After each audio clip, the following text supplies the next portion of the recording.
Salam dəyərli həmkarlar. Atəşqahan peşəkar komandasının hər bir üzvünü bu xüsusi təlimdə xoş gördük. Bilirəm ki, buradakı hər kəs artıq öz sahəsinin mütəxəssisidir.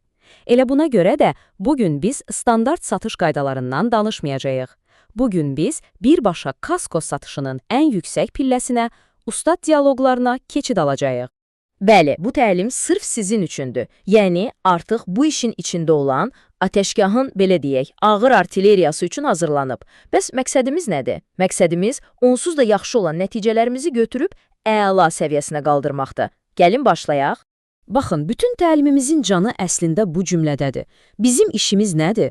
Müştərinin beynindəki qiymət kalkülyatorunu söndürüb, yerinə dəyər və rahatlıq düşüncəsini qoşmaqdır. Çünki günün sonunda müştəri qiyməti unudacaq, amma sığorta hadisəsi olanda yaşadığı o rahatlığı, o keyfiyyətli xidməti heç vaxt unutmayacaq. Biz əslində məhz bunu satırıq. Bəs bugün nələrdən danışacağıq? Gəlin sürətli şəkildə gündəliyimizə baxaq. Ekspert yanaşmasından başlayacağıq, sonra dominant, qiymətə təzyiq edən və mənə heç nə olmaz deyən müştərilərlə necə danışmaq lazım olduğunu öyrənəcəyik. Sonda isə premium müştərilər və satışı professional şəkildə bağlamağın sirlərinə toxunacağıq. Yəni tam bir döyüş planımız var. Və ilk addım. İlk addım bizim düşüncə tərzimizdə başlayır. Artıq mən satıram düşüncəsini kənara qoyub, mən məsləhət verirəm düşüncəsinə keçməliyik. Gəlin görək, bu satıcıdan məsləhətçiyə çevrilmə prosesi praktikada necə işləyir? Yəni, yekun hədəfimiz nədir? Sadəcə bir kağız parçası, bir kasko polisi satmaq? Xeyr, hədəfimiz o müştərinin güvəndiyi, risklər barədə ağlına gələn ilk adama çevrilməkdir. Unutmayın, qərarı müştəri verəcək, bəli, amma o qərara gedən marşrutu biz çəkirik. Biz onun bələdçisiyik. Yaxşı, gəldik praktikaya. İlk senari. Qarşınızda dominant, hər şey bildiyini düşünən və sizə birbaşa meydan oxuyan bir müştəri oturub. O sizə deyir ki, bəli, bu sual birbaşa bir imtahandır. O, sizdən broşurda yazılanları təkrar etməyinizi gözləmir. O, sizin özünüzə, məhsulunuza nə qədər inandığınızı yoxlayır. Belə bir vəziyyətdə təcrübəsiz satıcı çaşıb qalar. Amma bir ekspert, gəlin görək ekspert neyinir. Adətən nə olur? Standart bir satıcı dərhal başlayır saymağa.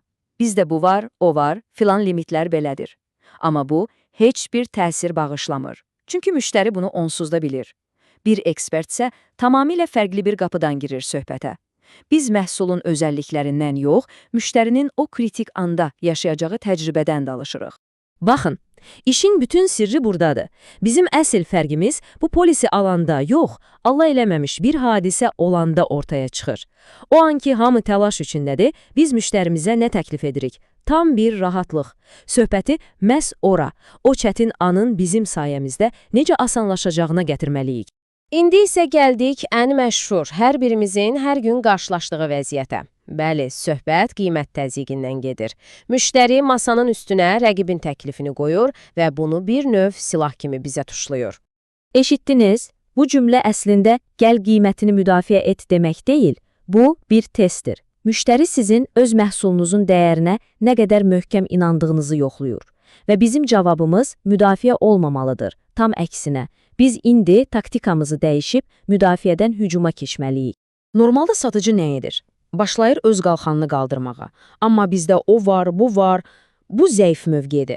Ekspert isə qalxanı kənara qoyur və güzgünü müştəriyə tərəf tutur.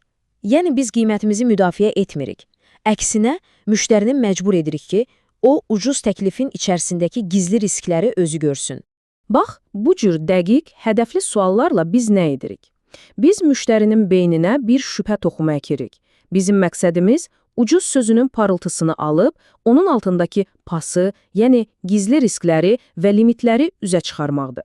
Və ən əsası, qoyun müqayisəni o özü aparsın, qoyun nəticəni o özü çıxarsın. Gəldik növbəti çətin məqama. Bu müştəri tipi də çox yayğındır. Onlar öz təcrübələrinə o qədər güvənirlər ki, bunu bir növ sığorta polisi kimi görürlər. Bu, qırılması çətin olan, çox güclü bir psixoloji bariyerdir. İlk qayda, heç vaxt onun təcrübəsinə şərik çıxmayın və ya onu şübhə altına almayın. Deyin ki, əlbəttə, sizin kimi təcrübəli sürücü üçün bu çox normaldır. Ona hörmət göstərdikdən sonra isə biz söhbətin fokusunu, risk anlayışını tamamilə başqa bir istiqamətə yönəltməliyik. İndi ekrana diqqətlə baxın. Bir rəqəm görürsünüz. 22. Sadəcə 22. İlk baxışdan heç bir məna kəsb etmir, elə deyilmi? Amma bu rəqəm bizim bu söhbətdəki ən güclü arqumentimiz olacaq. Və budur o rəqəmin sirri. Siz 15 illik təcrübənizlə maşını sutkada cəmi 1-2 saat idarə edirsiniz. Bəs yerdə qalan 22 saat? O 22 saat ərzində maşınınız haradasa park edilib, tək tənha və nəzarətsiz qalıb. Bax, əsl risklər, oğurluq, vandalizm, dolu yağması, ağac aşması məhz o 22 saatda baş verir. Biz sizin 15 illik təcrübənizi deyil, sizin nəzarətinizdən kənarda olan o 22 saatı sığortalayırıq. Yaxşı keçək premium segmentə. Bu müştərilər üçün puldan da qiymətli bir şey var. O da onların vaxtıdır. Və bizim onlarla danışığımız da buna uyğun olmalıdır. Burada taktika tamamilə fərqlidir. Bu cümlə əslində hər şeyi deyir. O sizə açar sözü verir. Onun üçün vacib olan effektivlikdir. Problemsiz, baş ağrısız bir xidmətdir. Qiymət? Qiymət onlar üçün bəlkə də 3-cü, 4-cü dərəcəli məsələdir. Onlar rahatlıq alırlar, vaxt alırlar. Buna görə də yanaşmamız belə olmalıdır. Birincisi, qısa və konkret danışın. İkincisi, prosesin nə qədər rahat və asan olduğuna fokuslanın. Üçüncüsü, hər cümlədə onların vaxtına necə qənaət etdiyinizi vurğulayın. Və dördüncüsü, satışdan sonraki xüsusi dəstəkdən, o VIP xidmətdən danışın. Və salam, uzun-uzadı təqdimatlara heç bir ehtiyacı yoxdur. Və beləliklə gəlib çatdıq ən həyəcanlı yerə, təlimimizin kulminasiyasına, satışı bağlamaq. Bütün bu qurduğumuz dialoqları, yaratdığımız etibarı necə finala, yəni satışa çevirə bilərik? Özü də bunu təzyiq etmədən, amma strateji və qətiyyətli bir şəkildə. Gəlin görək bu necə edilir. Baxın, bu çox zərif bir texnikadır. Biz heç vaxt yaxşı, alırsınız yoxsa yox kimi kobud bir sual vermirik. Bunun əvəzinə, birinci, danışdıqlarımızın qısa bir xülasəsini veririk. İkinci, ona 2 rahat seçim təklif edirik. Və üçüncü, növbəti addımın nə qədər sadə olduğunu izah edirik. Fikir verin, biz ona qərar verməkdə kömək edirik. Nəzarət onun əlindədir, amma yolu biz göstəririk. Bu, müştərinin hə deməsini inanılmaz dərəcədə asanlaşdırır. Yaxşı, yekun olaraq gəlin bütün bu təlimdən cibimizə qoyub aparacağımız 3 qızıl qaydanı təkrarlayaq. 1. Sadəcə danışan satıcı yox, yol göstərən ekspert olun. 2. Qiymət satmayın, nəticə satın, rahatlıq satın. Və 3. Hər bir müştəriyə bir dəfəlik əməliyyat kimi yox, uzun müddətli bir tərəfdaş kimi baxın. Bu 3 qayda bizim hər birimizin peşəkar DNT-sinə çevrilməlidir. Və sonda hər birinizə bir sualım var. Sabah növbəti müştəri ilə görüşəndə siz kim olacaqsınız? Sadəcə bir kasko polisi satan biri, yoxsa etibar quran, dəyər yaradan bir məsləhətçi? Bu seçimi bugündən edin. Çünki sizin nəticələriniz məhz bu seçimdən asılı olacaq. Diqqətiniz üçün hər birinizə təşəkkür edirəm. Uğurlar.